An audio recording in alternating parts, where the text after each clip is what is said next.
Y mientras aprovecho de presentarles a doctor César Pacheco Silva, periodista y licenciado en Comunicación Social de la Universidad de Playa Ancha, doctor en Ciencias Humanas, mención Discurso y Cultura, Universidad Austral de Chile, docente de pre y posgrado en las áreas de comunicación organizacional, comunicación sonora y discurso medial, y actualmente se desempeña en la Universidad de Playa Ancha. Y hoy nos vas a introducir en el tema de bibliotecas y comunicación organizacional, una amalgama necesaria. Por favor, César. Macarena, muchas gracias por la presentación. Bueno, un cordial saludo a cada uno de ustedes desde Valparaíso, Chile. Valparaíso, la tierra de Neruda, de Rubén Darío, un lugar donde la poesía constantemente coquetea con el mar que tenemos de telón de fondo en esta hermosa ciudad, patrimonio de la humanidad. Agradezco una vez más a la comisión organizadora la posibilidad de poder compartir con ustedes. Como planteaba bien Macarena, mi menester inicial desde el punto de vista de mi formación de pregrado, soy periodista. Sin embargo, siento una constante afinidad, vinculación, en primera instancia con las bibliotecas, principalmente porque era el espacio usualmente utilizado para conectarme con los libros, con los saberes y por supuesto bajo sus páginas y recovecos ir nutriéndome de diversos saberes. Y en segunda instancia, desde mi menester como académico, tengo también la suerte de ser parte del claustro del Magíster de Bibliotecología e Información que se dicta en la Universidad de Playa Ancha en Chile, que es el único que se dicta a nivel país, y también dicto docencia en la carrera de Bibliotecología de la Universidad de Playa Ancha y por supuesto tengo grandes amigos y amigas de esta disciplina con los cuales converso y vamos así haciendo cruces interdisciplinarios y rompiendo las fronteras que es tan necesario para abordar las actuales problematizaciones que se nos van emergiendo en el campo de la dinámica social. Bueno, el tema central de mi presentación se centra fundamentalmente en las bibliotecas, pero fundamentalmente en lo que es la comunicación en las organizaciones. Y planteo que es una amalgama necesaria porque hoy por hoy tenemos que reconocer que la comunicación es relevante en todo orden de nuestras dinámicas propias de la vida social y por supuesto que las bibliotecas no son la excepción. Voy a dejar el espacio final de la presentación para las preguntas. Voy a exponer en primera instancia una serie de elementos teóricos un poco para ubicarnos y en segunda instancia un ejercicio más bien reflexivo para poder dialogar con ustedes en el marco de las consultas que pueden emerger en el desarrollo de esta presentación.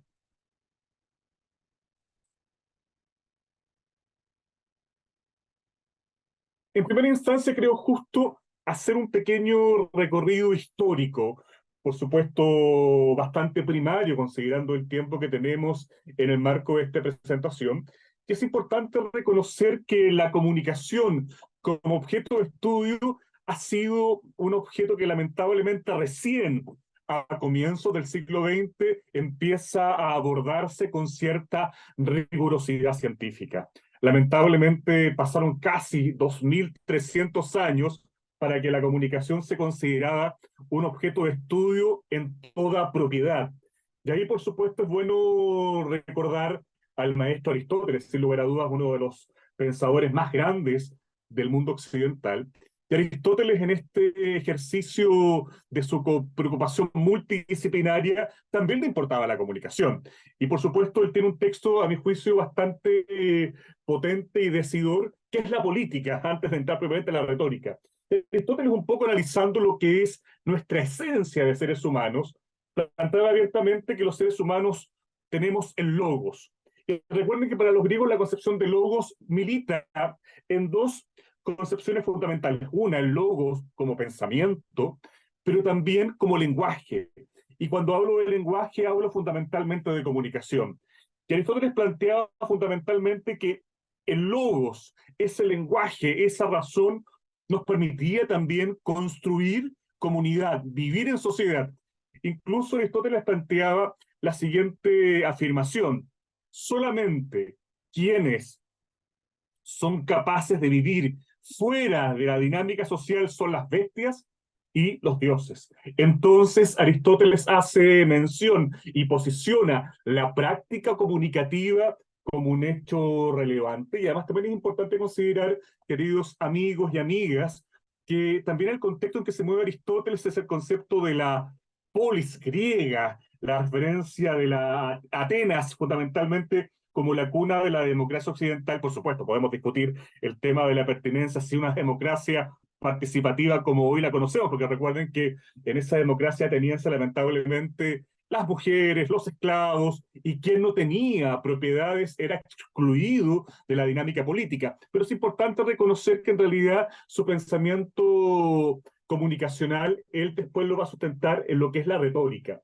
Y la retórica es un texto que en realidad plantea inicialmente el primer esquema de la comunicación. Y Aristóteles nos posiciona la comunicación principalmente con un afán eminentemente persuasivo, es decir, cómo utilizo un determinado conjunto de códigos, de signos, con el propósito de poder convencer a otro u otra.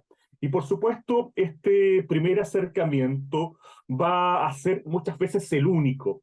Sin embargo, hay que reconocer también que la pertinencia de la comunicación como fenómeno también es considerado por varios textos canónicos desde el punto de vista del pensamiento religioso. Estoy pensando fundamentalmente, queridos amigos y amigas, en los evangelios.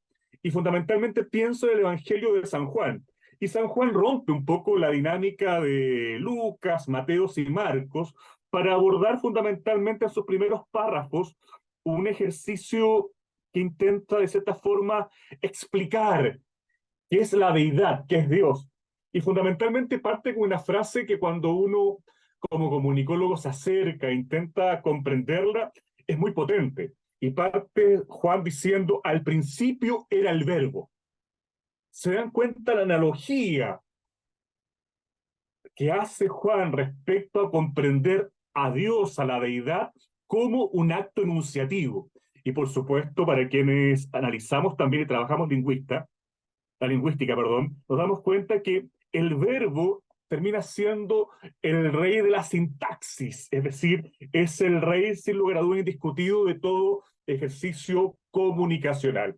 Y por supuesto tenemos este paneo histórico que nos da cuenta que recién tuvieron que pasar cierta cantidad de años y miles de años para que la comunicación se transformara formalmente como un objeto de estudio académicamente investigado, analizado, y por supuesto podríamos discutir abiertamente si la comunicación es una ciencia o disciplina. Algunos plantean que la comunicación incluso es una indisciplina, pero bueno, eso es un tema teórico y epistemológico que podríamos discutir en otro momento. Y nos encontramos hoy por hoy frente a la emergencia de dinámicas tan complejas de comunicación que nos permite abordarla desde un enfoque sociopsicológico, y ahí tenemos que reconocer el amplio trabajo de la escuela norteamericana, la escuela de Chicago, que aborda fundamentalmente el impacto que tiene la comunicación de masas, sin lugar a dudas. Y ahí, por supuesto, también desde ese enfoque teórico se empieza a trabajar lo que se entiende como el canónico proceso de la comunicación, emisor, mensaje, receptor. Por supuesto, en realidad, dependiendo de la corriente teórica, académica, esto se puede complejizar aún más. Sin embargo, es importante reconocer que hoy por hoy nos damos cuenta que con la emergencia, por ejemplo, de la inteligencia artificial, los enfoques cibernéticos para entender la comunicación también están tomando un rol privilegiado, un rol relevante, pero en la práctica nos encontramos con un fenómeno que intenta abordarse desde distintas aristas. Y es importante reconocer, y creo que a modo de conclusión de esta primera parte, que tenemos que reconocer abiertamente que la comunicación es el elemento fundamental que nos permite constituirnos como individuos, nos permite relacionarnos. El enfoque sociocultural, que aborda también la comunicación, plantea abierta que es la comunicación el vehículo de la cultura. Incluso una teórica francesa, la Bartoli, plantea abiertamente que sin comunicación no vamos a encontrar organización posible.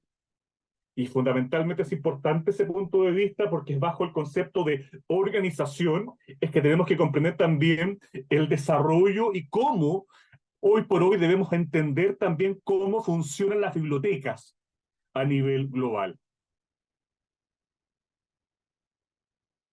Hemos hablado de tradiciones, hablamos de la retórica, pasamos por la cibernética, podríamos haber hablado de la semiótica también, pero insisto, eso es un tema que puede quedar incluso para las preguntas posteriores o quizás para otro espacio de diálogo reflexivo.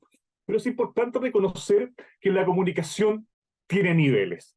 Y cuando hablamos de los niveles de la comunicación, hablamos de estadios, de peldaños, que permiten comprender la comunicación en diversas aristas de nuestra dinámica cotidiana. Y por supuesto, ahí es importante mencionar que el nivel básico, y por supuesto eso también es espacio de disputa, de tensión, a mi juicio yo comparto que ese nivel existe, que es el nivel de la comunicación intrapersonal, esa comunicación que uno tiene con el yo, con ese yo interno. Y para mí esa comunicación es muy relevante, queridos amigos y amigas, fundamentalmente porque nos permite desarrollar algo que es clave posteriormente por un tema que se ha trabajado intensamente también en el marco de este congreso, que es la comunicación asertiva. Para poder ser asertivo y llegar a ese nivel de comunicación ideal, donde te respeto y me respeto, es fundamental hacer ese ejercicio de introspección y por supuesto esta comunicación intrapersonal es totalmente relevante. ¿Por qué es relevante? Porque la comunicación intrapersonal, ¿qué me permite?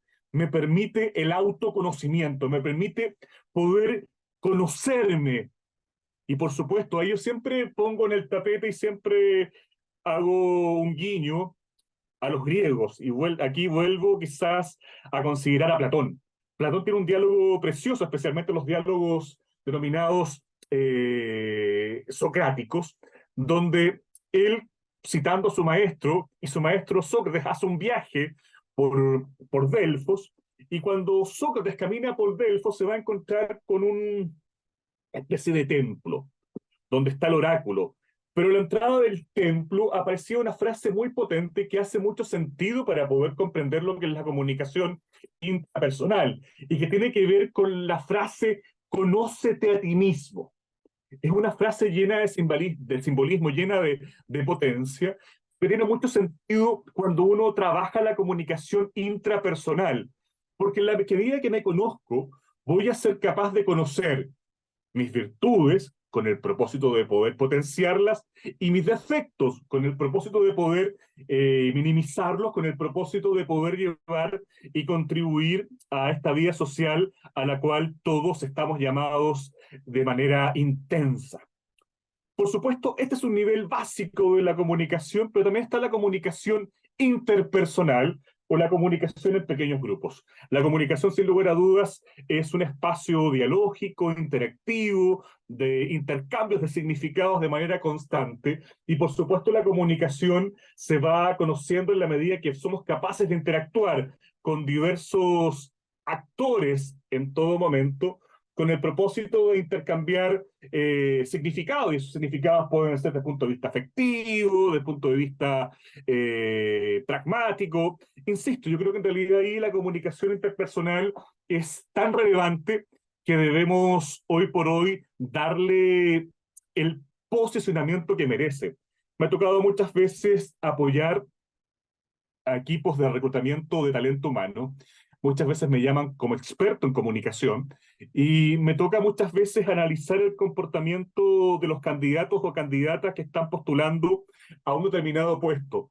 ¿Por qué hay una preocupación hoy por hoy respecto a la relevancia de la comunicación? Porque hay un consenso desde el punto de vista de quienes tienen la responsabilidad de conformar equipos de trabajo de alto rendimiento, que en la medida que cuento con personas con competencias blandas altamente desarrolladas, posiblemente voy a alcanzar y voy a poder constituir equipos de trabajo de alto rendimiento. Y eso es clave. Yo insisto, las competencias profesionales uno puede ir potenciándolas en el desarrollo de la práctica constante. Todos estamos conscientes que el paso por una institución superior no me entrega todas las competencias suficientes para poder asumir en plenitud el mundo del trabajo, y ahí la experiencia cotidiana y el aprendizaje día a día es fundamental. Pero lo que sí es relevante es contar con personas que tengan las competencias adecuadas para asumir ese desafío.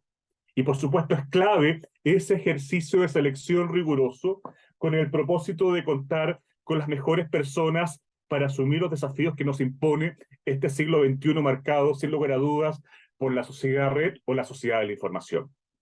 Otro nivel de la comunicación tiene que ver fundamentalmente con la comunicación medial, la comunicación que desarrollan fundamentalmente radio, televisión, prensa escrita e Internet, donde en realidad nos encontramos una comunicación que está fundamentalmente levantadas por organizaciones cuyo menester fundamental es levantar contenidos de información, de entretenimiento y de educación, y que llegan a un gran a un espectro de sociedad bastante amplio.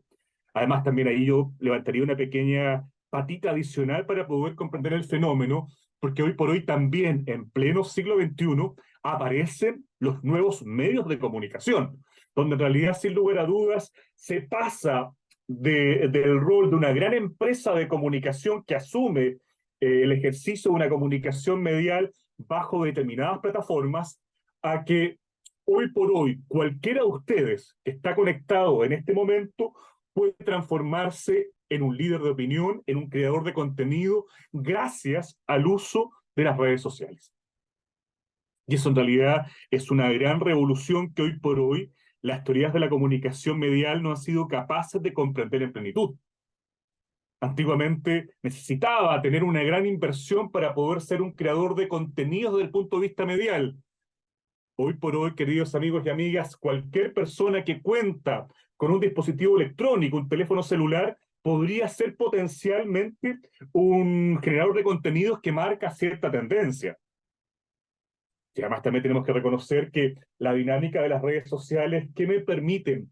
Me permiten sin lugar a dudas una comunicación marcada por módulos, una comunicación también que me permite llegar a diversos públicos, rompiendo las fronteras de la temporalidad, por ejemplo. Hoy por hoy nadie puede desconocer que la famosa hipótesis que plantea Marshall McLuhan de la galaxia Gutenberg, hoy por hoy es cierto, hoy día es una aldea global. A un clic de distancia nos podemos contactar con amigos de México, de Colombia, de Argentina. Por ejemplo, en Chile hay una cosa muy simpática que en realidad uno analiza desde el punto de vista de la etnografía cotidiana. Uno se da cuenta que, por ejemplo, que la cultura coreana en Chile ha posicionado de manera muy potente a nivel de la juventud.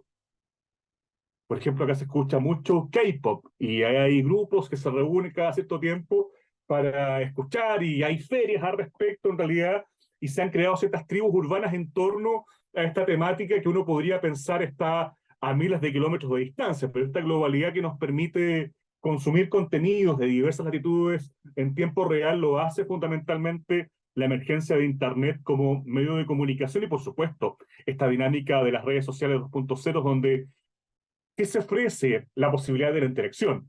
Una de las cosas interesantes de los nuevos medios es la interacción en tiempo real. ¿Cuál es el gran pecado de la comunicación medial? La comunicación medial tenía como pecado, queridos amigos y amigas, fundamentalmente que era un discurso unidireccional.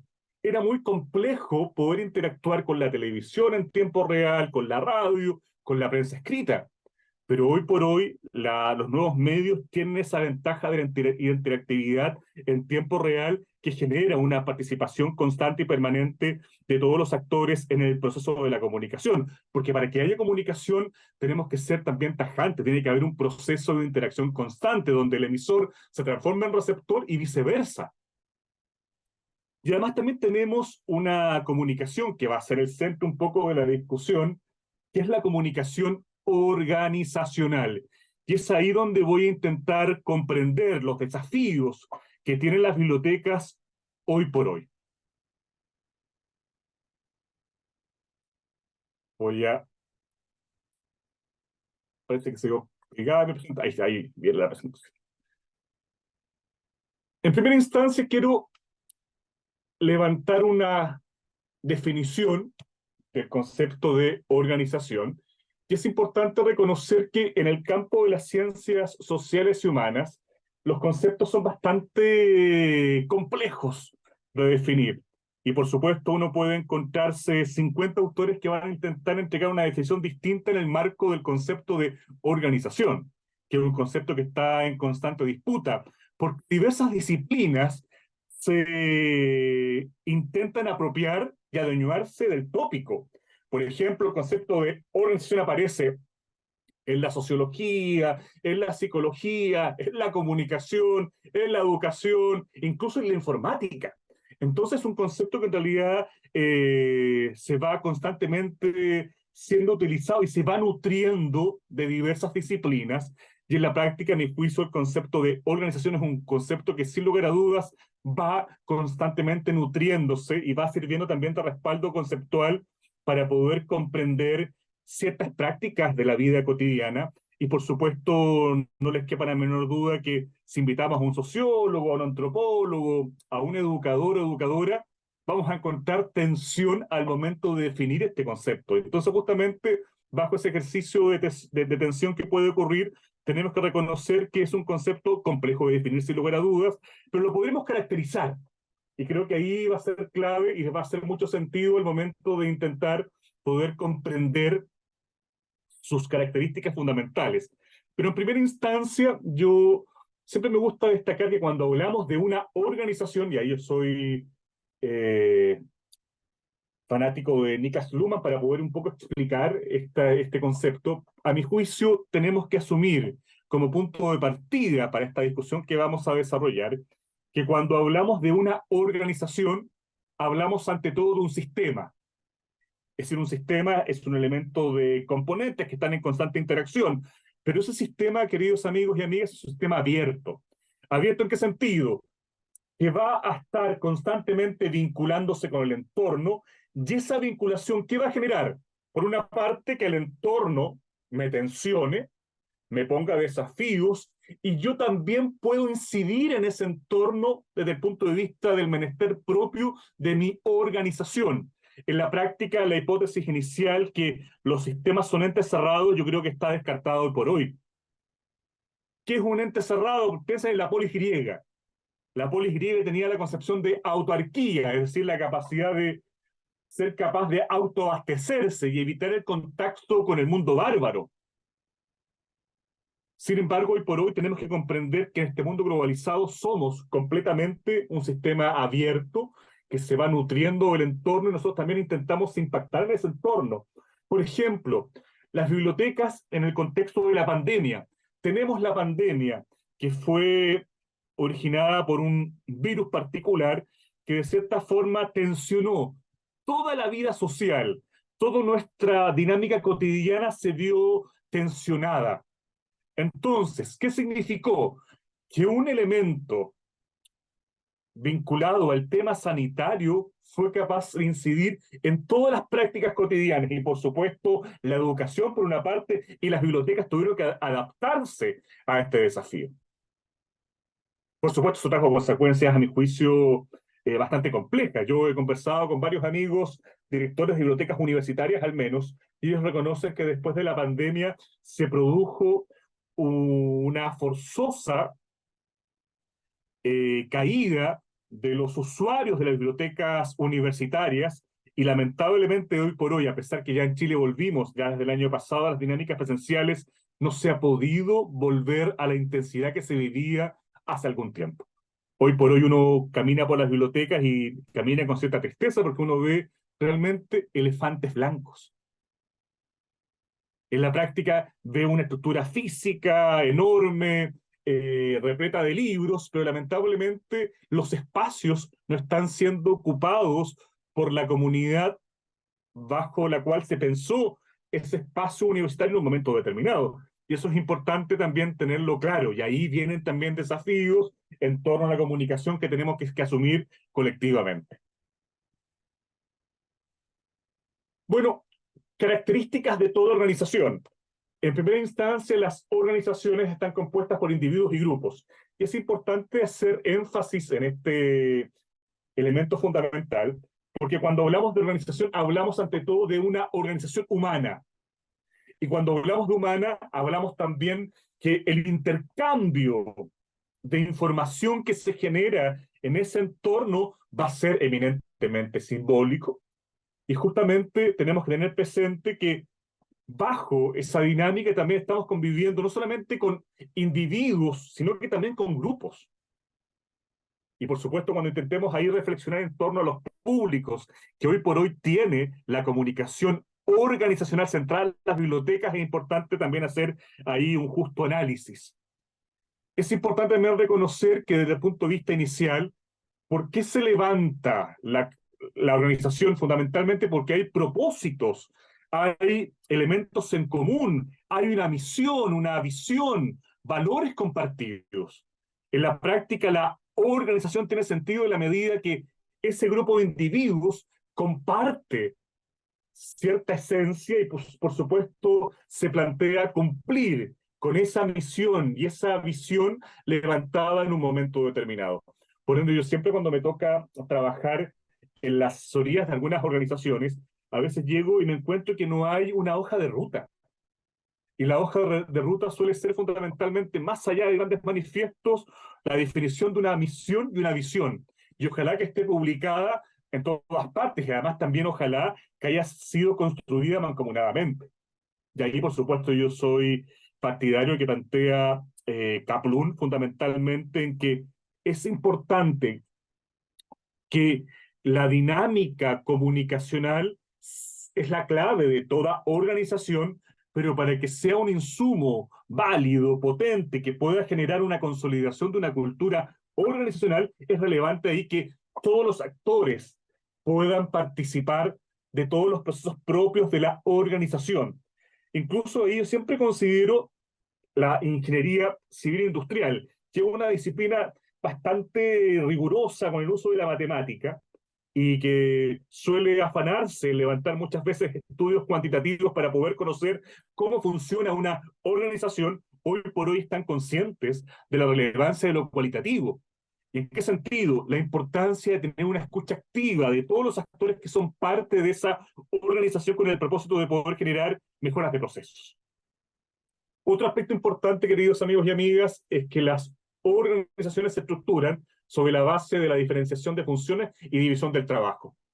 Y eso es muy práctico de comprender porque cada uno que trabaja en una organización determinada, me imagino que muchos están vinculados al campo de las bibliotecas, tiene una función determinada, tiene un rol particular. Y ese rol sumado al rol de otra persona y de otra, vamos constituyendo el funcionamiento global de nuestra determinada organización. Y ahí, por supuesto, en esta diferenciación de tareas, división del trabajo, también hay otro elemento fundamental. Este trabajo suele estar coordinado y dirigido racionalmente. Y ahí, por supuesto, hay una influencia weberiana para poder comprender cómo funcionan las organizaciones. Y ahí, por supuesto, cómo nos coordinamos, cómo dirigimos, ahí siempre desde la comunicación. Si todos los enfoques de las teorías organizacionales, desde la teoría fundamentalmente administrativa de Weber, pasando por el Taylorismo, por Fayol, hasta las más contemporáneas, reconocen que la comunicación es el elemento fundamental al momento de poder establecer el funcionamiento de cualquier organización. Otro aspecto importante que tenemos que reconocer cuando nos referimos a una determinada organización es que tenemos que reconocer que toda entidad, toda institución tiene una permanencia en el tiempo, tiene una temporalidad que puede durar durante décadas, siglos inclusive, hasta una vida muy corta. Y por supuesto, nadie puede dar firmado la temporalidad de una organización, por supuesto, porque en realidad estamos en constante evolución y por supuesto esta interacción con el entorno también nos impone ciertos desafíos. Y lo último que quiero señalar para caracterizar el concepto es que es importante reconocer que esta relación medio ambiente, entorno con la organización es interactiva. Es decir, hay un intercambio constante de información, de símbolos, de signos. Es una comunicación constante. Y ahí es importante saber cómo nos comunicamos con el entorno y además también tenemos que saber leer ese entorno. Ahí también es clave fundamentalmente para poder lograr la capacidad de adaptación. Es cierto, la capacidad de adaptación es posible en la medida que soy capaz también de poder interpretar correctamente el entorno. Y por supuesto no es fácil. Por ende, siempre yo hablo que a nivel organizacional tenemos que tener una escucha activa en todo momento. Y acá es importante recordar que las crisis hoy por hoy son eminentemente comunicacionales. Además, la literatura dice abiertamente que en un 99% de los casos las crisis son previsibles. ¿Cuál es el problema fundamental? Es que no tenemos las competencias, las ganas, las capacidades de poder escuchar ese entorno. Y por supuesto, ahí es clave, queridos amigos y amigas, trabajar intensamente en la comunicación, tanto a nivel interno como externo.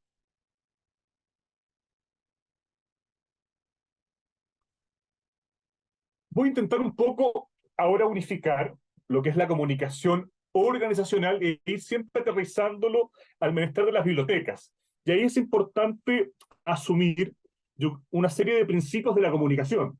Y los principios fundamentales en el cual me voy a centrar va a ser en uno fundamentalmente, que tiene que ver con los axiomas de la comunicación. Ahí Paul Václavic, en la década del 50, plantea una serie de principios en torno a la comunicación social que creo que es importante tenerlos presentes y que son en la práctica la hoja de ruta, la hoja de navegación que tienen todas las organizaciones y que hay que tener presente en todo momento. Y muchas veces, ¿qué olvidamos? El principio fundamental. Y ese principio fundamental es que todo comunica. Muchas veces uno piensa que la comunicación va a estar condicionada en la medida que yo quiero pronunciar, dirigirme a alguien, levantar un determinado discurso o una determinada campaña comunicacional. Ojo, queridos amigos y amigas, estamos comunicando en todo momento. Por ende, la comunicación no puede quedar a la deriva. Hay que tener una estrategia de comunicación, hay que pensar cómo interactuamos con el entorno, hay que pensar cómo nos relacionamos.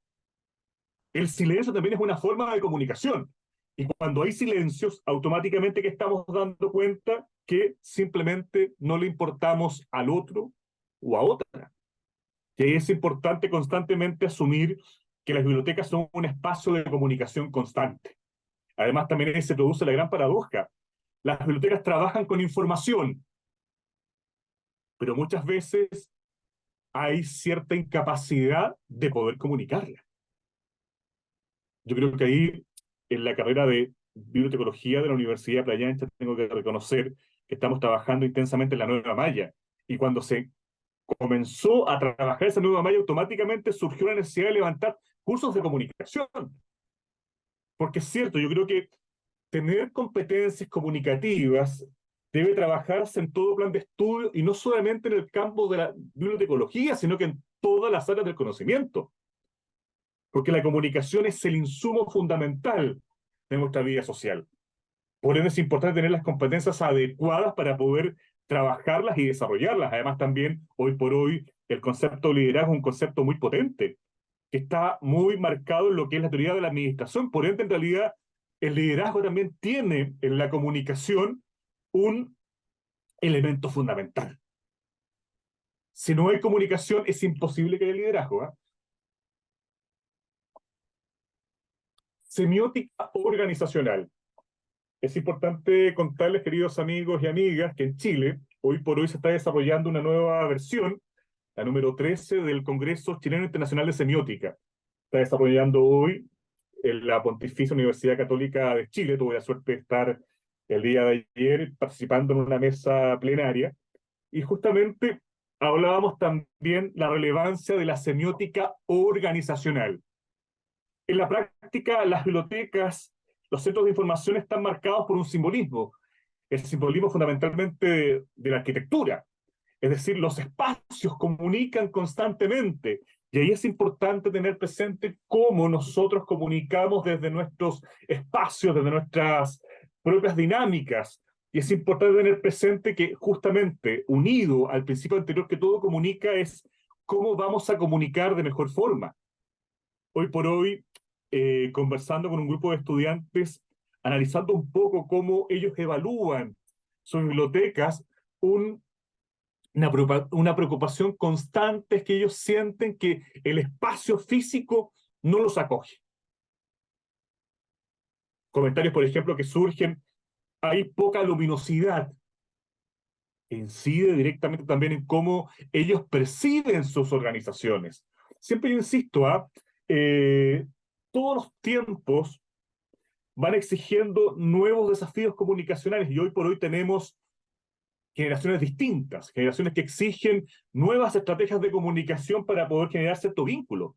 Y además también entendiendo que las organizaciones en todo momento van significando, es importante velar y buscar estrategias para que esa significación sea lo más cercana, eficiente y constante posible.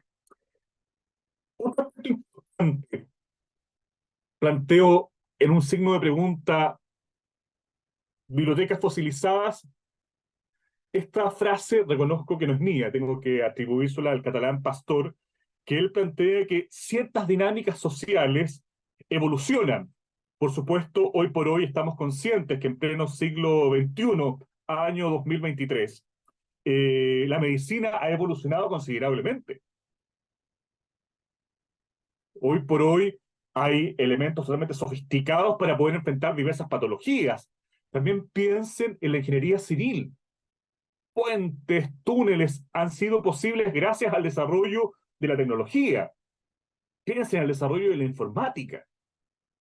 Justamente el otro día, analizando un poco la cibernética, que va de la mano de la informática como disciplina, conversábamos con los estudiantes en una universidad de Chile y hacíamos mención que el primer computador que llega a Chile, que llega fundamentalmente a la universidad del mismo nombre, llega en la década del 50. Ese computador pesaba casi 4 toneladas y ocupaba casi un primer piso de un edificio que quedaba en el centro de Santiago. Hoy por hoy, posiblemente nuestros teléfonos celulares sean mucho más potentes que esa máquina que llegó a Chile en la década del 50. Entonces, todo va evolucionando, pero parece que las bibliotecas se quedan bajo la misma estructura desde el punto de vista de su arquitectura, de la forma de vincular sus servicios con las audiencias hoy por hoy. Entonces, es necesario un cambio de paradigma, es necesario buscar estrategias de acercamiento que nos permita vincularnos de manera más fluida, contundente y que genere impacto, por supuesto, en nuestros estudiantes. Estoy pensando siempre desde la biblioteca universitaria, donde es mi realidad más cercana. Sin ir más lejos, estamos levantando un estudio comparado en 3 universidades en Chile, cuáles son las estrategias de comunicación organizacional utilizadas por las bibliotecas. Y nos damos cuenta que lamentablemente estas estrategias no están dialogando y no tienen presente las características de las nuevas generaciones. Comunicación interna y externa. Cuando hablamos de comunicación organizacional, y partiendo de la premisa que estamos frente a un sistema que interactúa constantemente con el entorno, no podemos desconocer que hay 2 tipos de comunicación que conviven. La comunicación externa, cómo soy capaz de ser visible en mi organización hacia el exterior. Y por supuesto, tiene un elemento clave que hay que perfilar y conocer con rigurosidad los públicos con los cuales me vinculo constantemente. Y eso lo voy a abordar en el punto 5. Sin embargo, quiero centrarme en la comunicación interna. La comunicación interna, sin lugar a dudas, parece ser el pariente pobre de la comunicación organizacional, fundamentalmente porque en este afán de mostrar constantemente al exterior, nos olvidamos de nuestra gente, de nuestros equipos, de nuestras jefaturas, de todos los miembros que son parte de esa organización en un momento determinado. Y eso es clave plantearlo, queridos amigos y amigas, porque uno de los grandes problemas de la comunicación organizacional es la comunicación interna. ¿Por qué razón? Porque la comunicación interna se usa fundamentalmente para poder coordinarnos, establecer rutinas de trabajo mucho más eficientes, pero también la comunicación interna tiene una serie de inconvenientes. Partamos en primera instancia que hay un abuso desmedido del correo electrónico como forma de comunicación única y exclusiva. Ahora le sumamos una segunda complicación, el uso de WhatsApp. Yo reconozco, díganme dinosaurio, lo respeto, pero yo reconozco que no suelo trabajar con WhatsApp para poder establecer dinámicas laborales. ¿Por qué? Porque habría un segundo canal de comunicación y el WhatsApp, lamentablemente, como suele estar vinculado a nuestros teléfonos móviles, uno está muchas veces conectado 24/7. Y eso también es poco saludable. Además, el WhatsApp tiene puede ser muy útil en algunos momentos, pero tiene un gran pecado. Uno espera automáticamente respuesta. Yo recuerdo cuando estuvo la pandemia, yo estaba en esa época como director de la carrera de periodismo en la Universidad de Playa Ancha, y por ese motivo un estudiante me escribe por WhatsApp. Yo le respondí, porque en realidad era un tema complejo, pero como trabajo también en una universidad pública, burocrática, la respuesta no estaba dentro de los próximos 10 minutos, sino me implicaba quizás la pregunta a un superior o a una unidad para poder coordinar quizás una mejor solución, pero el chico a los 30 segundos me responde y después a los 120 segundos, ya, profe, ¿cuál es la respuesta? Entonces comenzó un ejercicio que en lo personal me generó mucha atención, porque justamente WhatsApp crea la ilusión de lo que es fundamentalmente la instantaneidad. Además, también tenemos que reconocer que WhatsApp y el correo electrónico tienen un gran pecado estructural. Yo insisto, la comunicación fundamental que debe levantarse en toda organización es la comunicación cara a cara. Hay que intentar velar por espacios de comunicación horizontal. ¿Por qué? Porque la comunicación horizontal que nos permite, queridos amigos y amigas, conocernos. Ah, además, la comunicación a través de dispositivos electrónicos tiene también un problema estructural. Nos merma competencias de comunicación interpersonal. Y es mucho más probable que la gente sea grosera a través de WhatsApp, redes sociales o correo electrónico. Cuando hay comunicación cara a cara, uno se autorregula. Por eso es importante volver a ciertas prácticas de comunicación, donde la comunicación horizontal cara a cara tiene que ser una de las comunicaciones más relevantes. Y viene, queridos amigos, otro tema fundamental. Nuevos públicos, nuevos desafíos, por supuesto. Ahí las bibliotecas hoy por hoy tienen una serie de desafíos que implican, en primera instancia, ser capaces de caracterizar rigurosamente los públicos a los cuales debemos constantemente levantar instancias de comunicación. Hoy por hoy estamos conscientes que los estudiantes no utilizan correo electrónico.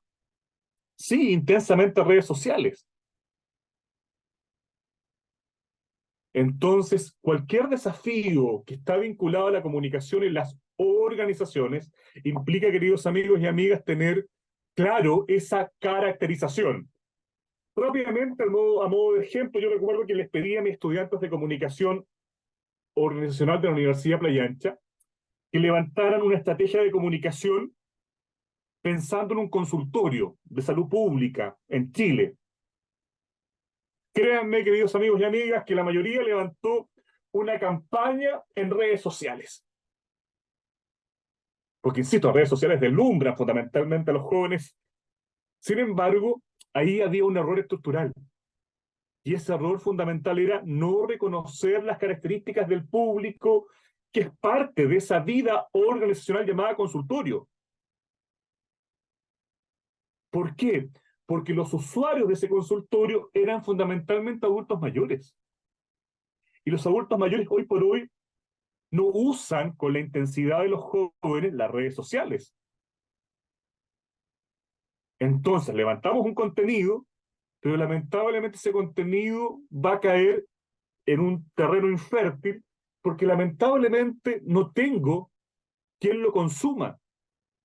Por ende, ahí el desafío fundamentalmente en las bibliotecas es marcar rigurosamente, caracterizar ese público y conocer las dinámicas de consumo informacional que tiene ese público con el propósito de hacer soportes adecuados. El año pasado tuve la suerte también de acompañarles con una conferencia centrada en el podcast y por supuesto el podcast es una muy buena carta.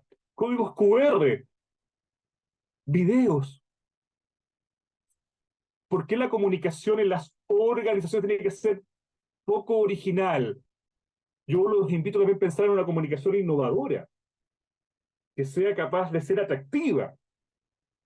Lamentablemente, nuestra cultura occidental se ha satanizado el entretenimiento. Y yo insisto, uno puede informar, pero a la vez también entretener. Y por ende también es clave la creatividad en todo momento.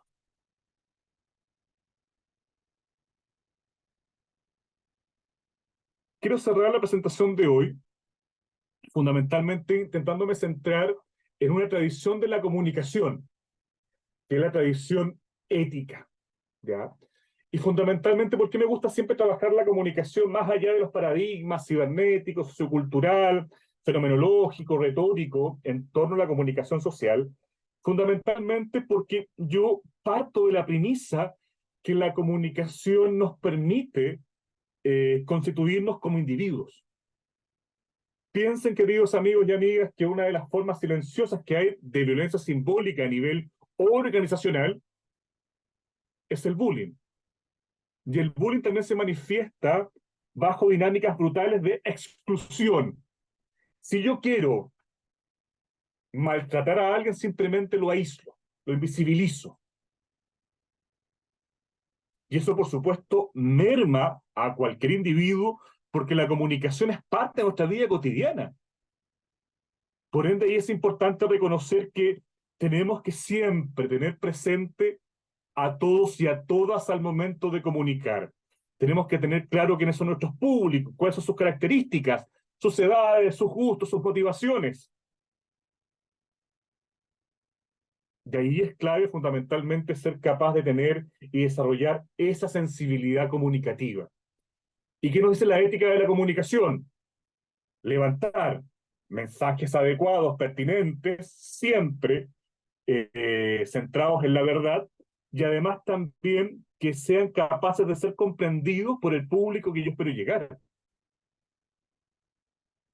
Y por supuesto, ahí tenemos que pensar las estrategias de comunicación de toda organización y las bibliotecas no son la excepción. Y ahí, por supuesto, vuelvo a los maestros Platón y Aristóteles. Siempre hay una obligación en el campo de la comunicación. Y para mí esa obligación es eminentemente ética. Incluso cuando se trabaja la concepción de responsabilidad social, tanto individual como empresarial, siempre está la importancia de la comunicación como elemento fundamental. Es cierto, las empresas no están obligadas a transparentar su menester, pero la ética los invita a hacerlo. Además, queridos amigos y amigas, en la medida que haya mayor desconocimiento, hay mayor desconfianza. Cuando somos más transparentes, más diáfanos, perdón, y los invito a traspapelar este tema también a las organizaciones, vamos a tener un sentido de cercanía más intenso con nuestra comunidad. Y por supuesto, quiero cerrar un poco con una serie de principios que de cierta forma nos van a orientar un poco a cómo tiene que ser la comunicación. Abogamos por la veracidad, la exactitud, la honestidad y la razón como esenciales para la integridad de comunicación. Este principio se centra en la corrección o incorrección de una comunicación. Hoy por hoy el término de veracidad es totalmente relevante, especialmente con la emergencia de las fake news. Constantemente se están levantando información falsa, bulos que constantemente se socializan a una velocidad brutal a través de redes sociales. Y la comunicación tiene un estrecho compromiso con la verdad. Además, en mi calidad de investigador en torno a la comunicación en las organizaciones, uno sabe que incluso la verdad más descarnada, si es dicha a tiempo y de manera transparente, el impacto colateral va a ser menor. Otro principio, aceptamos la responsabilidad de las consecuencias a corto y largo plazo de nuestra propia comunicación y esperar lo mismo de los demás. Nos esforzamos por comprender y respetar a los otros antes de evaluar y responder a sus mensajes. Ese último, esa última idea me gusta mucho y tiene que ver mucho con la comunicación interna, porque hay que reconocer que el rumor termina siendo el cáncer de toda organización y yo creo que toda persona merece que la conozcan. Yo siempre parto de esa premisa porque lamentablemente uno suele hacerse juicios o prejuicios antes que la persona se presente. porque siempre los rumores corren a una velocidad inusitada y lamentablemente los rumores no hacen bien en las organizaciones. A mayor cantidad de rumores, posiblemente esa organización esté mucho más enferma que otra donde los rumores se manejan de manera mucho más fluida y se minimizan. Bueno, queridos amigos y amigas, dejo espacio para las preguntas. Cumplí con los 50 minutos entregados por la comisión organizadora. Muchas gracias. Muchas gracias, César, por tremendo tema que levantaste. La verdad es que es muy importante la comunicación y siento que esto también refuerza un poco la labor bibliotecaria de que no nos debemos centrar no tan solo en la colección, sino que también en todas estas otras áreas en las cuales pueden enriquecer nuestra labor. Así que tenemos dos preguntas en el chat y dame un segundito y las compartimos enseguida. Bueno, la primera era relación con las fake news. Pregunta Juan Peña, ¿cuál es el impacto en las redes sociales frente a los grandes medios de comunicación con respecto a la difusión de fake news o noticias tendenciosas? Gracias y saludos hasta Chile. Muchas gracias por la pregunta. En realidad agradezco la interpelación y voy a responder desde mi menester como formador de periodistas, ¿ah? Hay un tema fundamental que tiene que ver que en Chile al menos los medios de comunicación tradicionales han caído en la trampa de las fake news y muchas veces utilizan las fake news como fuentes confiables y lamentablemente los medios de comunicación se transforman en un canal de difusión. Y ahí yo las fake news, ¿cómo las veo? Fundamentalmente una oportunidad para el periodismo. ¿En qué sentido? El periodismo hoy está en crisis, una crisis brutal, fundamentalmente con la emergencia de los nuevos medios. Entonces el periodismo radiofónico, audiovisual, de la prensa escrita, tiene en el periodismo de verificación, es decir, tomar todas las informaciones que aparecen en el ciberespacio y hacerlas pasar por la prueba de la blancura como una oportunidad valiosa para poder reinventarse. Yo creo que en realidad ahí los medios de comunicación tradicionales tienen un compromiso ético siempre con la verdad y por supuesto tienen la obligación de interpelar justamente esos infundios que van circulando a través de redes sociales por diversos motivos. Y por supuesto me parece totalmente desastroso cuando los medios de comunicación utilizan esa información sin hacer el ejercicio básico de confirmación, de verificación. Todo periodista tiene como principio que toda información que llega a nuestras manos debe ser verificada por una, dos o tres más o tres fuentes, siempre. Porque sin verificación que me pueda ratificar que esa información es cierta, lamentablemente el periodismo no pierde fuerza. Entonces creo que es un desafío interesante a considerar. Espero haber respondido, querido amigo. Continuamos con Eli Castro, que nos comenta que tiene un dilema con su biblioteca ya que fue renovada y que los usuarios no asistían en un inicio porque la biblioteca era un lugar muy silencioso y era que si la utilizan para hacer discusión de temas o trabajo en equipo, no les requieren un lugar más silencioso. ¿Cómo se puede transmitir esa condicionalidad a través de la comunicación asertiva? Yo creo que en realidad es fundamental, Eli, que tenemos que considerar lo siguiente, todo cambia.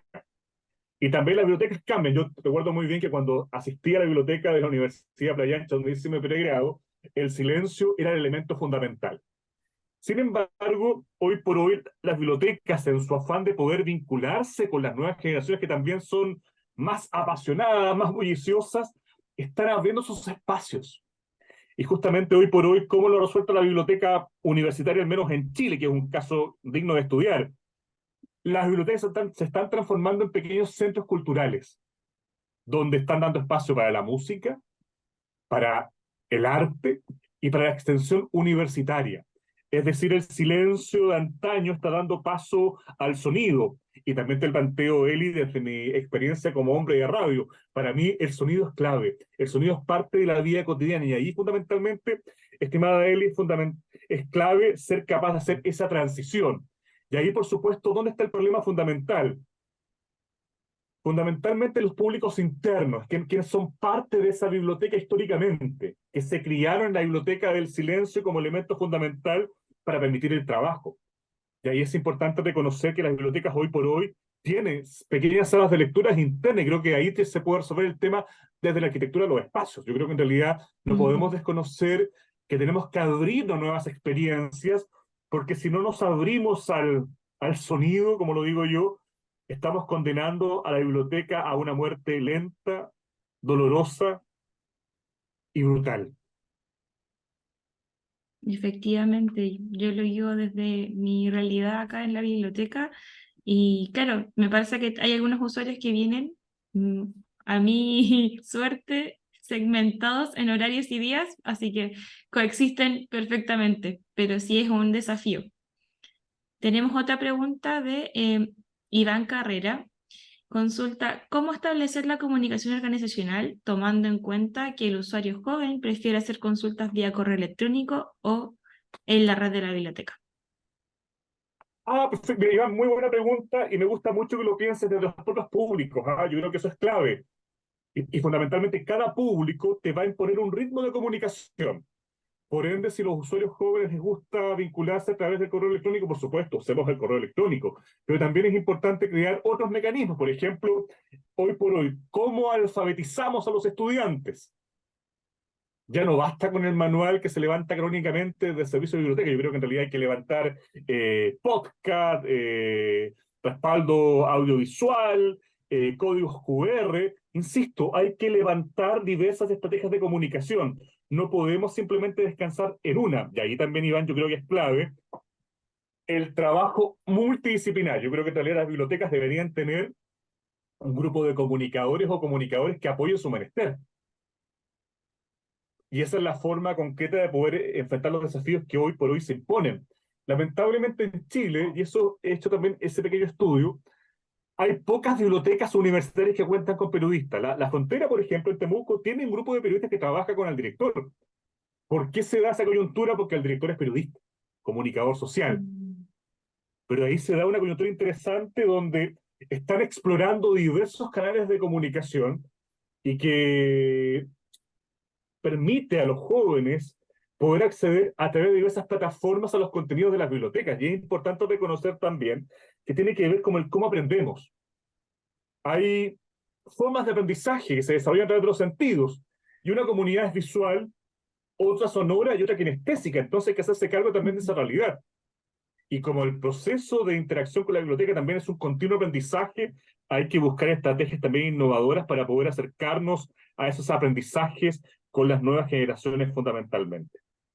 Siempre yo he creído que es importante que la biblioteca sea un espacio amigable, que te den ganas de volver nuevamente. Yo creo que también, por ejemplo, hay hitos importantes en torno, por ejemplo, el Día del Libro. Hoy por hoy, en mi universidad es un hito, fundamentalmente porque se hace una gran fiesta. Muchas veces el libro está pensado como algo triste. No, tenemos que reconvertir el libro como un espacio de desarrollo personal y que sin lugar a dudas nos permite navegar por mundos diversos, simplemente gracias a las palabras. Entonces hay que también ser creativos para hacer ese acercamiento fundamentalmente con las nuevas generaciones. Muchas gracias. Bueno, en el marco del segundo Congreso Internacional de Cooperación Bibliotecaria, Desarrollo Personal para la Profesionalización y Bibliotecarios con Valor, y se me ocurrió, le otorgamos esta constancia al doctor César Pacheco Silva por su participación en esta charla en cuanto al tema de bibliotecas y comunicación organizacional, una amalgama necesaria. Muchas gracias, César. Un placer. Bueno, le agradezco nuevamente la posibilidad, me da gusto compartir con ustedes y valoro enormemente el trabajo que hace Bibliotecarios con Valor. Sin lugar a dudas, este espacio de diálogo, de análisis del estado de la cuestión también creo que es necesario y los felicito porque en realidad es una instancia latinoamericana preciosa. Un gran abrazo al comité organizador y espero verles el próximo año. Muchas gracias. Que tenga buena tarde. Gracias, gracias. Chao, chao.